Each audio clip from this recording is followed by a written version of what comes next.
Very good morning. இன்னொரு புதுவில் meet பண்ண வச்சு ரொம்பவே ஹாப்பியாக இருக்கு.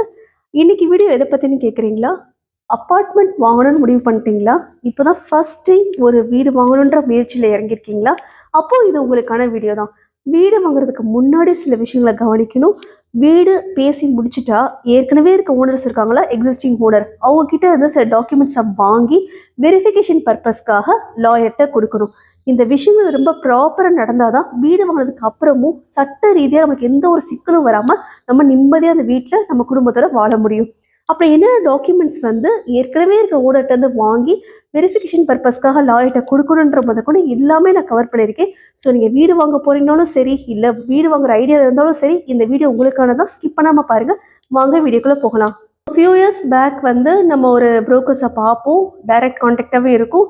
ஏதாவது ஹவுஸ் அவைலபிலிட்டி இருக்கான்னு கேட்போம். அதுக்கப்புறமா வந்து அந்த ஓனர் வந்து அப்ரோச் பண்ணுவோம். அந்த மாதிரி தான் நடந்துட்டு இருந்தது இந்த buying and selling process.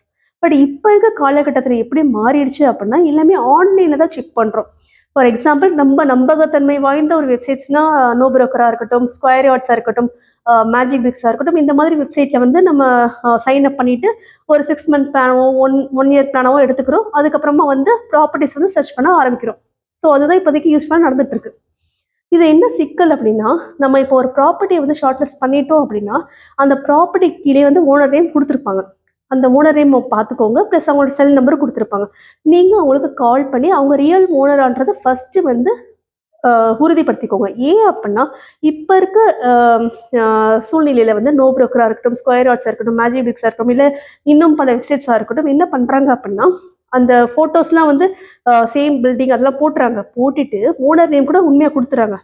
Cell number யார் நம்பர் கொடுக்குறாங்க அப்படின்னா புரோக்கர்ஸ் நம்பரை கொடுத்துட்றாங்க.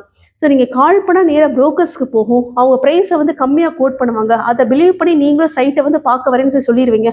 அங்கே வச்சு தான் உங்களுக்கு வந்து ஒரு விஷயமே தெரியும், உங்கள் புரோக்கர் ஸோ ஓனர்கிட்ட வந்து டைரெக்டாக வந்து காண்டாக்ட் பண்ணுறதுக்கு அரேஞ்ச்மெண்ட்ஸ் பண்ணி தருவாங்க. இதெல்லாம் என்ன ஆகுது, நம்ம கமிஷன் கொடுக்குற மாதிரி சூழ்நிலை ஏற்படுது. கமிஷனாக கொஞ்சம் நஞ்சம் கிடையாது, 10% கிட்ட கமிஷன் கொடுக்குற மாதிரி சூழ்நிலைலாம் அமையுது. ஸோ இந்த சிச்சுவேஷன் நீங்கள் அவாய்ட் பண்ணுறதுக்காக ஃபர்ஸ்ட் வந்து ஒரு ப்ராப்பர்ட்டி வந்து நீங்கள் ஷார்ட் லிஸ்ட் பண்ணிட்டீங்க, ஓனர்கிட்ட பேச போகிறீங்க அப்படின்னா பேசும்போதே நீங்கள் வந்து ரியல் ஓனரானு கேட்டுக்கோங்க. ஃபர்ஸ்டே சொல்லிடுவாங்க, இல்லை புரோக்கர் இல்லை ரிலேஷன்ஷிப் மேனேஜர்னு இப்போ ஒரு புது வார்த்தைலாம் இருக்குது அப்படின்னு சொல்லிட்டாலே ஓ இட்ஸ் ஓகே, நானே வந்து அதை டீல் பண்ணிக்கிறேன், எனக்கு வந்து மீடியேட்டர் யாரும் தேவைன்றது சொல்லிட்டு நீங்கள் கட் பண்ணியிருக்க. அதுதான் உங்களுக்கு பெட்டர். ஒருவேளை உங்களால் வந்து நெகோசியேஷன் இதெல்லாம் பண்ணுறது கொஞ்சம் சிரமம், டைரக்ட் கான்டாக்ட்லாம் வச்சுக்கிறது சிரமம், எனக்கு கண்டிப்பாக மீடியேட்டர் தேவை அப்படின்னா அந்த புரோக்கர்னு சொல்கிறாங்களோ அவங்களோட ஹெல்ப்போ, இல்லை ரிலேஷன்ஷிப் மேனேஜர்னு சொல்கிறாங்களோ அவங்களோட ஹெல்ப்போ நீங்கள் தாராளமாக எடுத்துக்கலாம். உங்களுக்கு அப்படி தேவையில்லைன்ற சமயத்தில் கமிஷன் அவாய்ட் பண்ணுறதுக்காக ஃபர்ஸ்ட் வந்து நீங்கள் ப்ராப்பர்ட்டிஸ் வந்து ஷார்ட் லிஸ்ட் பண்ணிட்டீங்க அப்படின்னா கால் பண்ணி கன்ஃபார்ம் பண்ணுங்க அவங்க தான் ரியல் ஓனரா இல்லையா. இதுதான் நீங்கள் பண்ணக்கூடிய ஃபர்ஸ்ட் விஷயமா இது இருக்குது. ஸோ செகண்ட் விஷயம் என்ன அப்படின்னா, நீங்கள் வந்து கண்டுபிடிச்சிட்டீங்க, ஷார்ட் லிஸ்ட்லாம் பண்ணிட்டீங்க, ரியல் ஓனர்ன்றது உங்களுக்கு தெரிஞ்சிருச்சு. இப்போ வந்து அப்பாயின்மெண்ட் ஃபிக்ஸ் பண்ணிவிட்டு நீங்கள் அப்பார்ட்மெண்ட் கிட்ட போயிட்டீங்க பார்க்குறதுக்காக, அந்த வீட்டை வந்து பார்க்குறதுக்காக போயிட்டீங்க. ஃபர்ஸ்ட் இந்த வாட்ச்மேன்ட்ட வந்து கேளுங்க, இந்த ஃப்ளாட் நம்பர் நாங்கள் பார்க்க வந்திருக்கோன்ற சொல்லிட்டு, இந்த பில்டிங் வந்து எத்தனை வருஷம் பழசு, எலக்ட்ரிசிட்டி வாட்டர் கனெக்ஷன் ஏதாவது ப்ராப்ளம் இருக்கான்றது ஃபஸ்ட்டு தெரிஞ்சுக்கோங்க. கார்பேஜ் கலெக்ஷன்லாம் கரெக்டாக வருவாங்களா என்னன்றதும் தெரிஞ்சுக்கோங்க. வாட்ச்மேன்ட்டு ஒரு 5 to 10 மினிட்ஸ்க்கு ஸ்பெண்ட் பண்ணுங்க. அப்பதான் உங்களுக்கு உண்மையான நிலவரம் என்னன்னு தெரிய வரும். நீங்க என்னதான் டிஸ்கிரிப்ஷன்ல பார்த்துருப்பீங்க, அந்த வீட்டை பத்தி போஸ்ட் பண்ணிருப்பாங்க, பட் இருந்தாலுமே வந்து ஒரு ரியல் பர்சன்ட்ட பேசுற மாதிரி வராது இல்லையா. அதுக்காக தான் வாட்ச்மேன்ட்ட ஒரு 5 to 10 மினிட்ஸ் கிட்ட டைம் ஸ்பெண்ட் பண்ணி அந்த அபார்ட்மெண்ட் பத்தியான டீட்டெயில்ஸ் வந்து வாங்கிக்கோங்க. அதுக்கப்புறமா நீங்க அந்த ஃபிளாட்டுக்கு போய் ரியல் ஓனரை மீட் பண்ணுங்க. ஸோ வாட்ச்மேன் கிட்ட வந்து ஒரு சில இன்ஃபர்மேஷனை கலெக்ட் பண்ணிட்டு நீங்கள் டேரெக்டாக ஓனரை பார்க்க போயிடுவீங்க. போனதுக்கு அப்புறமா நீங்கள் ஃபர்ஸ்ட்டாக கேட்கக்கூடிய விஷயம் என்னதுன்னா, அந்த பில்டிங் வந்து எத்தனை வருஷம் பழசு. ஏன்னா அதை பொறுத்து தான் நம்மளுக்கு வந்து சில விஷயங்கள் வந்து கணிக்க முடியும். மழை காலத்தில் எப்படி இருக்கும், வெயில் காலத்தில் எப்படி இருக்கும், தண்ணி வருமா, இல்லை மழை பெஞ்சா வந்து தண்ணி ஒழுகுற சுச்சுவேஷன் எதுவும் இருக்கா, அப்படி எல்லாமே தெரிய வரும். So age of the building வந்து கண்டிப்பாக ஃபர்ஸ்ட் கொஸ்டினாக வந்து நீங்கள் வந்து ஓனர்கிட்ட என்கொயர் பண்ணி ஆகணும். அப்புறமா வந்து நீங்க வந்து கேட்கக்கூடிய கேள்வி என்னன்னா, நீங்க தான் ஃபர்ஸ்ட் ஓனரா அப்படின்னு சொல்லி கேட்கணும். அதாவது இந்த அபார்ட்மெண்ட் கட்டின உடனே வந்து சேல் பண்ணியிருப்பாங்கல்ல, அப்போ நீங்க இந்த அபார்ட்மெண்ட்டை வாங்கினவங்களா, இல்லை இன்னொருத்தவங்க கிட்ட இருந்து பை பண்ணவங்களான்னு கேட்கணும். First owner R second owner நீங்க கண்டிப்பா கேட்கணும். அதுக்கு அவங்க ஆன்சர் பண்ணுவாங்க. இதுதான் நீங்க கேட்கக்கூடிய இரண்டாவது விஷயம். அடுத்ததான் நீங்க என்ன கேட்கணும் அப்படின்னா, அந்த வீடு வாங்குறதுக்கு வந்து நீங்க ஓன் கேஷை வந்து யூஸ் பண்ணீங்களா, இல்லை ஏதோ பேங்க்ல வந்து ஹோம் லோன் எடுத்தீங்களான்னு சொல்லி கேட்கணும்.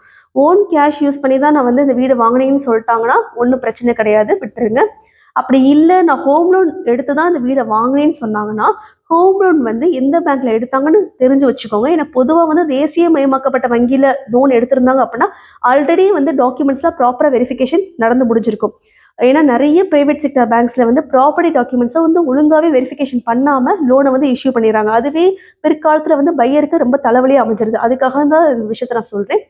அப்புறமா நீங்க ஹோம் லோன் எடுத்தீங்கன்னு சொன்னீங்க பாத்தீங்களா, அது வந்து முடிஞ்சிருச்சா இல்ல ஸ்டில் யூ ஆர் பேயிங்கான்னு சொல்லி கேட்கணும்.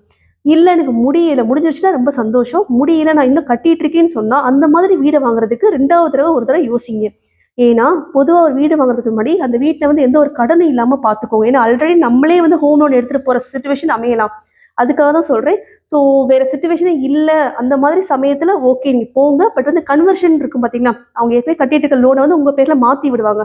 அந்த கன்வர்ஷன் ப்ராசஸ் வந்து கொஞ்சம் டிலே ஆகிறதுக்கு நிறைய வாய்ப்புகள் இருக்கு. அதுக்காக தான் பொதுவா ஒரு வீடை வாங்குறதுக்கு முன்னாடி அது மேல எந்த ஒரு கடன் இல்லாத மாதிரி வாங்கிக்கோங்கன்னு நான் அட்வைஸ் பண்றேன். இப்போ ஓனர் மீட்டிங் முடிஞ்சிருச்சு. ஃபர்ஸ்ட் ஓனரா இல்லைன்னு கேட்டுட்டீங்க. ஏஜ் ஆஃப் த பில்டிங் கேட்டுட்டீங்க. லோன் எதுவும் ப்ராசஸிங்ல இருக்கான்னு கேட்டுட்டீங்க. உங்களுக்குள்ள ஒரு சமரசம் ஏற்பட்டு ஒரு அமௌண்ட்டை வந்து ஃபைனலைஸும் பண்ணிட்டீங்க. இந்த அமௌண்ட் நான் பே பண்ணிடுறேன்னு ஒத்துக்கிடவும் செஞ்சுட்டீங்க. இப்போ அடுத்த ஸ்டெப் என்ன நீங்க கேட்டீங்க அப்படின்னா, ஓனர்கிட்ட இருந்து நான் இப்போ சில டாக்குமெண்ட் சொல்லுவேன். அதை ஃபுல்லும் நீங்க ஒரு ஜெராக்ஸ் காப்பி எடுத்துடணும். எடுத்துட்டு நான் ஹோம் லோன் எடுக்க போறேன், நான் வேணா பேங்க்ல வந்து இதை காமிச்சு எனக்கு கொடுப்பாங்கன்னு சொல்லி கேட்டீங்கன்னா, அதுக்கு முன்னாடி இன்னொரு ஒரு ஸ்டெப் இருக்கு. அதுதான் நீங்க லாயரை மீட் பண்றது. லாயரை மீட் பண்ணி நான் சொன்ன லிஸ்ட் ஆஃப் டாக்குமெண்ட்ஸையும் சப்மிட் பண்ணி எந்த பிரச்சனை இருக்கான்னு நீங்க கன்ஃபார்ம் பண்ணணும். எப்படி 5 to 7 டேஸ் கிட்ட லாயர் எடுத்துக்கிடுவாங்க. அதுக்கு சார்ஜ் ஆஃப் 5 to 7K வரைக்கும் கண்டிப்பா வந்து சார்ஜ் பண்ணுவாங்க. பட் அந்த அமௌண்ட்டை பத்தி நீங்க யோசிக்கவே கூடாது. ஏன்னா ஒரு 60 lakhs 70 lakhs கிட்ட வீடு வாங்க போறீங்க. 5 to 7Kன்றது ரொம்பவே நெக்லிஜிபிளான அமௌண்ட். கண்டிப்பா நீங்க செலவு பண்ணி ஆகணும். அப்பதான் பிற்காலத்துல எந்த ஒரு பிரச்சனையும் வராம, சட்ட ரீதியா எந்த ஒரு பிரச்சனையும் வராம நம்மளால நிம்மதியா அந்த வீட்டுல வந்து வாழ முடியும். அதுக்காக தான் அந்த லாயர் வெரிஃபிகேஷன்றது ரொம்ப ரொம்ப இம்பார்ட்டன்ட்னு நான் திருப்பி திருப்பி சொல்லிட்டு இருக்கேன். சரி, என்னென்ன டாக்குமெண்ட்ஸை வந்து எக்ஸிஸ்டிங் ஓனர்ஸ்ட் வந்து நான் கேட்கணும்னு நீங்க கேட்டீங்கன்னா, ஃபர்ஸ்ட் நோட் பண்ணிக்கோங்க. ஓசி. ஓசி மீன்ஸ் ஆக்குபென்சி சர்டிஃபிகேட். அப்பார்ட்மெண்ட் கட்ட போறாங்க அப்படின்னா எந்த பில்டர்ஸாக இருந்தாலும் சரி, நிறைய பில்டர்ஸ் வந்துட்டாங்க உங்களுக்கே தெரியும். நம்ம சன் நியூஸ் அந்த மாதிரி நிறைய நியூஸ் சேனல்ல வந்து நிறைய பில்டர்ஸ் வந்து அட்வர்டைஸ்மெண்ட் பண்ணிட்டே இருப்பாங்க. ஸோ அவங்க ஆக்குபென்சி சர்டிஃபிகேட் வாங்கிட்டாங்கன்னு நம்ம தெரிஞ்சுக்கணும். அதோட ஜெராக்ஸ் காப்பி எடுத்துக்கணும். செகண்ட் சிசி கம்ப்ளீஷன் சர்டிஃபிகேட், அதாவது இந்த அப்பார்ட்மெண்ட் வந்து நல்லபடியாக கட்டி முடிக்கப்பட்டதுக்கான ஒரு சான்றிதழா வந்து கவர்மெண்ட்ல இருந்து வாங்கியிருப்பாங்கல்ல, அதோட ஜெராக்ஸ் காப்பியும் வாங்கி வச்சுக்கோங்க. தேர்ட் என்ன டாக்குமெண்ட் அப்படின்னா RERA approved, real estate for regulatory அத்தாரிட்டின்னு சொல்லக்கூடிய அவங்க கிட்ட இருந்து கிடைச்ச ஒரு அப்ரூவல் காப்பியும் எடுத்து நீங்க வச்சுக்கணும். ஃபோர்த் டாக்குமெண்ட்டா பட்டா அண்ட் டிஎஸ்ஆர் காப்பி ஒன்று வேணும். ஃபிஃப்த் டாக்குமெண்ட்டா தாய் பத்திரம், அதாவது மூலப்பத்திரம் சொல்லுவாங்களே, மதர் டீட் இங்கிலீஷில் சொல்லுவாங்களே, அது கண்டிப்பாக வேணும். அதில் தான் வந்து ஆரம்ப காலத்துலேருந்து இப்போ வரைக்கும் யார் யார் கைக்கு மாறி இருக்குன்ற எல்லா என்டையர் டீட்டெயில்ஸுமே வந்து கவர் பண்ணப்பட்டிருக்கும். அதில் ஒரு காப்பி வேணும். அப்புறமா சிக்ஸ்த் டாக்குமெண்ட்டாக வந்து ரிஜிஸ்ட்ரேஷன் ஆர் சேல்ஸ் டீடுன்னு சொல்லுவாங்களே, பத்திரப்பதிவு நடந்திருக்கும்ல அந்த ஓனர் பேரில், அதுக்கான காப்பி நீங்கள் வாங்கி வச்சுக்கணும். செவன்த் டாக்குமெண்ட் வந்து என்கம்பரன்ஸ் சர்டிஃபிகேட், அதாவது வில்லங்க பத்திரம்னு சொல்லுவோம்ல, அது வந்து ரொம்ப ரொம்ப இம்பார்ட்டண்டான ஒன்று. சோஃபார், அதாவது வாங்கினதுலேருந்து டில் டேட் வரைக்கும் அப்ளை பண்ணி கண்டிப்பாக வாங்கி ஒரு ஜெராக்ஸ் காப்பி உங்களுக்கு தர சொல்லுங்க. எக்ஸிஸ்டிங் ஓனர்கிட்ட வந்து நீங்கள் கண்டிப்பாக அதை கேட்டே ஆகணும். எய்த் டாக்குமெண்ட்டாக வந்து மார்டேஜ் டீட், அதாவது ஹோம் லோன் வந்து வாங்கியிருப்பாங்க இல்லையா, அதை வந்து இவங்க கரெக்டாக அடைச்சிட்டாங்கன்னு சொல்லக்கூடிய ஒரு சான்றிதழோட ஜெராக்ஸ் காப்பியை வந்து நீங்கள் வாங்கி வச்சுக்கோங்க. நைன்த் டாக்குமெண்ட்டாக வந்து நான் சொல்லக்கூடியது வந்து ஃபேமிலி ட்ரீ சர்டிஃபிகேட், அதாவது அந்த ஓனருக்கு வந்து எத்தனை ஒய்ஃப் இருக்காங்க, எத்தனை சில்ட்ரன் இருக்காங்க, ஏதாவது அவங்கள டிபெண்ட் பண்ணியிருக்க பர்சன்ஸ் யாராவது இருக்காங்களா, அதை பற்றியான ஃபுல் டீட்டெயில்ஸ் வந்து அந்த சர்டிஃபிகேட்டில் இடம்பெற்றிருக்கணும். அந்த சர்டிஃபிகேட்டை வந்து யார்கிட்ட வந்து கொடுக்கணும் அப்படின்னா தாசில்தார்கிட்ட கொடுத்து அப்ரூவல் வாங்கணும், அதாவது சைன் அண்ட் சீல் வாங்கணும். இன்கேஸ் தாசில்தார்கிட்ட போக முடியல அப்படின்னா நீங்கள் வந்து ஏதாவது ஒரு லாயர், அதாவது பார் கவுன்சிலில் ரிஜிஸ்டர் பண்ண லாயராக பார்த்து நீங்கள் வந்து சைன் அண்ட் சீல் வாங்கிக்கலாம். இது ரொம்ப ரொம்ப முக்கியமானது. ஏன் அப்படின்னா அந்த இடத்த வித்துட்டு அவங்க போயிடுவாங்க. இன்கேஸ் அவங்களுக்கு செகண்ட் ஒய்ஃப் இருக்காங்கன்னா அவங்களால லீகலாக வந்து கோர்ட்டில் வந்து கேஸ் போட முடியும். எனக்கு தெரியாமல் வித்தவுட் மை நாலேஜ் என்னோட ஹஸ்பண்ட் வந்து இந்த வீட்டை வந்து வித்துட்டாங்க, ஸோ வந்து எனக்கு அதுல இருந்து கொஞ்சம் பங்குகள் வேணும், இல்லை உரிமை வேணும்னு சொல்லிட்டு கேஸ் போடுறதுக்கு எல்லா தகுதியும் செகண்ட் ஒய்ஃப்க்கு இருக்குது. அதை வந்து நம்ம ஓவர் கம் பண்ணுறதுக்காக என்டையர் ஃபேமிலி ஹிஸ்ட்ரி, அதாவது ஓனரோட என்டையர் ஃபேமிலி ஹிஸ்ட்ரியுமே ஒரு பேப்பரில் வந்து நீட்டாக டைப் பண்ணி, அதுக்குன்னு சில ஃபார்மெட்ஸ் இருக்குது, நீங்கள் நெட்டில் போட்டாலே வரும், இல்லை நீங்கள் லாயர்கிட்ட கேட்டாலே அந்த ஃபார்மெட் அனுப்பிச்சிடுவாங்க. டைப் பண்ணதுக்கு அப்புறமா அது வந்து தாசில்தார்ட்ட வாங்கிட்டீங்கன்னா ரொம்ப ரொம்ப நல்லது. இன்கேஸ் தாசில்தார்ட்ட வாங்க முடியல அப்படின்னா பார் கவுன்சில் ரெஜிஸ்டர் பண்ண ஏதோ ஒரு அட்வொகேட்டை பார்த்து சைன் அண்ட் சீல் வந்து கண்டிப்பாக வாங்கி வச்சுக்கோங்க. 10th டாக்குமெண்ட்டாக வந்து எலக்ட்ரிசிட்டி பில், வாட்டர் பில் ரீசெண்டாக ஒரு 3 இயர்ஸ் வரைக்கும் இருக்கக்கூடிய பில்ஸ் இருந்தால் ஓகே தான். இல்லை ரீசெண்டாக 6 மந்த்ஸ்க்குள்ளே இருக்க பில்ஸ் இருந்தாலும் ஓகே தான். அதையும் ஒரு ஜெராக்ஸ் காப்பி பண்ணி வச்சுக்கோங்க. 11th கடைசியாக நம்ம பார்க்கக்கூடிய டாக்குமெண்ட் எது அப்படின்னா கன்ஸ்ட்ரக்ஷன் பிளான் டாக்குமெண்ட் தான். பில்டர்ஸ் வந்து கட்டும் போதே வந்து ஒரு பிளான் போட்டிருப்பாங்க. அவங்களோட இன்ஜினியர் வந்து சொன்ன பிளான் போட்டிருப்பாங்க.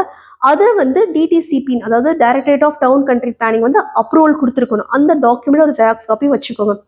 அதை நீங்கள் வாங்கும் போதே நல்லா விரித்து நீங்கள் பார்க்க ஆரம்பிச்சிடணும். ஏன் அப்படி சொல்கிறேன்னா, நிறைய பில்டர்ஸ் வந்து அப்பார்ட்மெண்ட் கட்டும் போது ஒரு 5 ஃப்ளோர்ஸ்க்கு மட்டும் பெர்மிஷன் வாங்கியிருப்பாங்க. 6, 7, 8 ஏற்றி கட்டியிருப்பாங்க. அதுக்கு பெர்மிஷனே இருக்காது. நாளடைவில் யாராவது கம்ப்ளைண்ட் பண்ண போய் இடிக்கிற மாதிரி சூழ்நிலை ஏற்பட்டுரும். ஸோ நீங்கள் வாங்கின அப்பார்ட்மெண்ட் வந்து 7th ஃப்ளோரில் கூட இருக்கலாம். ஸோ உங்களுக்கு ஃபுல் லாஸ் ஏற்படுறதுக்கு நிறைய வாய்ப்புகள் இருக்குது. அதுக்கு தான் அந்த கன்ஸ்ட்ரக்ஷன் பிளான் வந்து எத்தனை ஃப்ளோருக்கு வந்து பெர்மிஷன் கொடுத்துருக்காங்கன்றது நம்மளே செக் பண்ணிடணும். அதை வந்து ஃபர்தராக நீங்கள் லாயர்கிட்ட கொடுக்கும்போது அவங்களும் ரொம்ப டீப்பாகவே செக் பண்ணி கொடுத்துருவாங்க. வீடியோ ஸ்கிப் பண்ணாமல் பார்த்துருப்பீங்க நம்புறேன். ஸோ இந்த 11 டாக்குமெண்ட்ஸையும் தாண்டி பில்டர்ஸ் அசோசியேஷன் கிட்ட வந்து ஒரு 200 பேஜஸ் கிட்ட ஒரு டாக்குமெண்ட்ஸ் இருக்கும். அதில் எல்லா டீட்டெயில்ஸுமே இருக்கும். அதையும் ஒரு ஜெராக்ஸ் காப்பி போட்டு வச்சுக்கோங்க. இதை மொத்தமாக நல்ல ரெப்யூட்டட் லாயராக பார்த்து கொடுத்துருங்க. ஒரு 3 to 5 days ஆகலாம், இல்லை 5 to 7 days ஆகலாம். ஃபார் வெரிஃபிகேஷன் பர்பஸ் சொல்கிறேன். எவ்வளோ நாள் டைம் எடுத்துக்கிட்டும் மெதுவாக அவங்க செக் பண்ணி at end of the 7th day சொல்லட்டும், இந்த வீடை வாங்கலாமா இல்லை விட்டுலாமா, ஹோல்டில் வச்சிருக்கலாமான்னு சொல்லட்டும். அதுக்கப்புறமா ஃபர்தராக நீங்கள் முடிவெடுங்க. லாயரோட கன்சல்டேஷன் இல்லாமல் தயவுசெய்து எந்த ஒரு அப்பார்ட்மெண்ட் வாங்க முயற்சி செய்யாதீங்க. ஏன்னா நிறைய பேர் வந்து ஃப்ளோர் பெர்மிஷன் வந்து கம்மியாக இருக்கிறதெல்லாம் வந்து வித்துட்டு போயிடுறாங்க. கடைசியில் வந்து சஃபர் பண்ண போகிறது யாருன்னா பையர்ஸ் தான். ஸோ அதுக்காக தான் சொல்கிறேன், ஒரு 6 to 8K வந்து போதேன்னு சொல்லி கவலைப்படாதீங்க. லாயருக்கு கொடுக்க வேண்டிய சார்ஜை பற்றி எந்த ஒரு ஒரி பண்ணாமல் நீங்கள் செலவு செஞ்சிட்டீங்க அப்படின்னா பிற்காலத்தில் சட்ட ரீதியான சிக்கல் உங்களுக்கு எதுவுமே வராமல் நீங்கள் சந்தோஷமாக இருக்கலாம். ஸோ இந்த வீடியோ உங்களுக்கு ரொம்ப யூஸ்ஃபுல்லாக இருக்கும்னு நம்புறேன். உங்களுக்கு அப்படி தோணுச்சுன்னா மறக்காம ஷேர் பண்ணுங்கள், சப்ஸ்கிரைப் பண்ணுங்கள். Please stay tuned for more updates. Thank you so much for வாட்சிங்.